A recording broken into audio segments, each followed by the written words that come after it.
늠넷뉴스 1월 3일 주간 브리핑을 하겠습니다. 먼저 코로나19 확진 환자 소식을 전하겠습니다. 광명시 419명, 부천시 1226명, 시흥시 484명, 안산시 727명, 종로구 419명입니다. 지난주 대비 광명시 68명, 부천시 133명, 시흥시 31명, 안산시 86명, 종로구 48명 증가했습니다. 2021년 신축년은 하얀 소의 해입니다. 소는 시드를 물리친 종두법 개발에 중요한 역할을 했습니다. 코로나 이겨내는 신축년 기대해 봅니다. 다음 주간 한 이슈를 보겠습니다. 첫 번째, 시흥시 인구 50만 돌파, 대도시 반열 전국 17번째, 경기도 11번째. 두 번째, 부천시 사회적 경제 추진 우수 사례 최우수상. 세 번째, 주식회사 러브하우징 코로나19 임시 선별 검사소 근무자를 위한 중소기업 개발 제품 기부.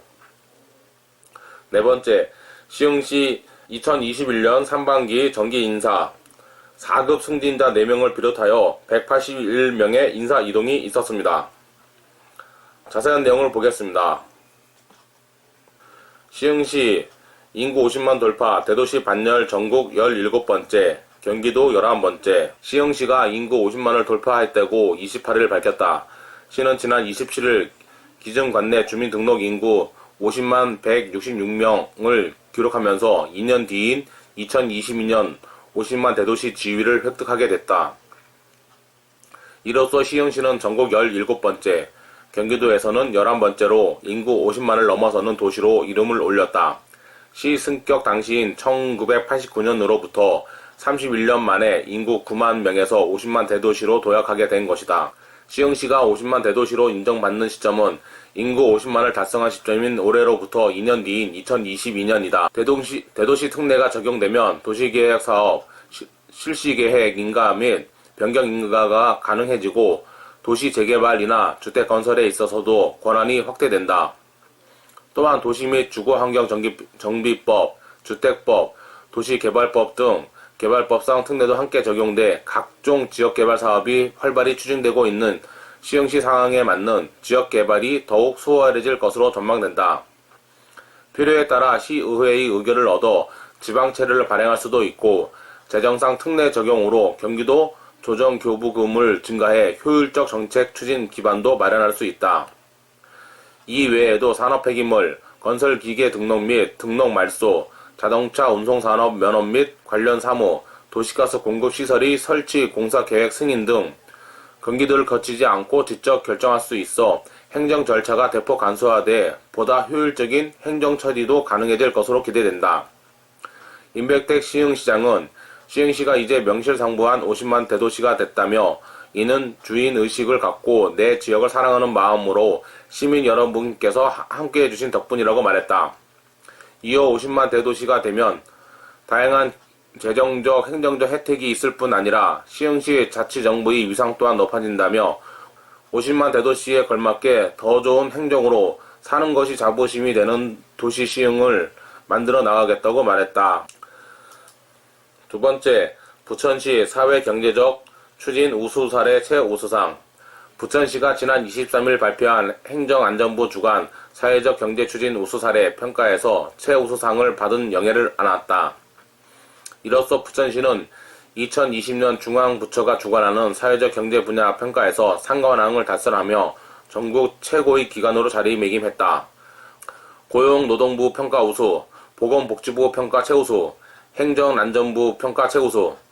이번 평가에서 시는 사회적 경제와 함께하는 치매 어르신 돌봄, 치유 농가, 같이 소설 케어팜, 민간 산학 협력 사회 혁신 플랫폼, 마을가치 챌린지, 코로나 위기를 기회로 바꾸는 소셜 체인저 등 다양한 사회 경제적 융복합 모델을 통해 지역 문제 해결책을 제시하며 예선을 거친 25개 기초지자체 중에서 1위를 기록했다.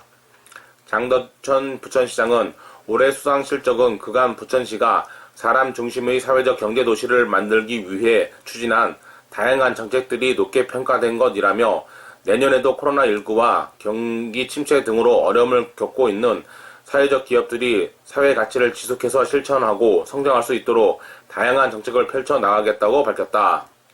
다음 세 번째, 주식회사 러브하우징 코로나19 임시 선별검사소 근무자를 위한 중소기업 개발제품 기부. 광명시는 광명상공회의소 소속 회원사인 주식회사 러브하우징 대표가 코로나19 임시 선별검사소 근무자들이 추위를 피할 수 있도록 직접 개발한 제품을 기증했다고 밝혔다. 러브하우징 업체는 조립식 패션 차항 시스템 제조 전문기업이다. 2001년 광명시 노원사동에 설립되어 꿈의 신소재인 폴리카보네이트 수지를 주 원료로 하여 차양 및 캐노피 만드는 업체로 최첨단 설비와 기술로 업계를 이끌어가고 있다. 윤상현 대표는 코로나19로 어려움을 겪고 있지만 방역 최일선인 임시선별검사소에서 시민을 위해 겨울철 맹추위에 고생하는 공무원들을 위해 작은아마 보탬이 되고 싶어 제품을 개발하여 기증하게 되었다며 하루빨리 온 국민이 코로나에서 벗어나길 기원한다고 말했다. 박승원 광명시장은 코로나19로 인해 회사 운영도 어려운데 아낌없이 지원해 주셔서 감사드린다. 코로나19 대응에 최선을 다하겠다고 말했다. 다음 외신 소식을 전해드리겠습니다.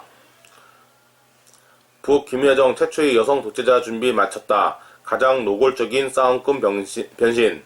김정은 북한 노동당 국무위원장의 여동생 김여정이 현대사 최초의 여성 독재자가 될 준비를 마쳤다는 소식이 전해졌다.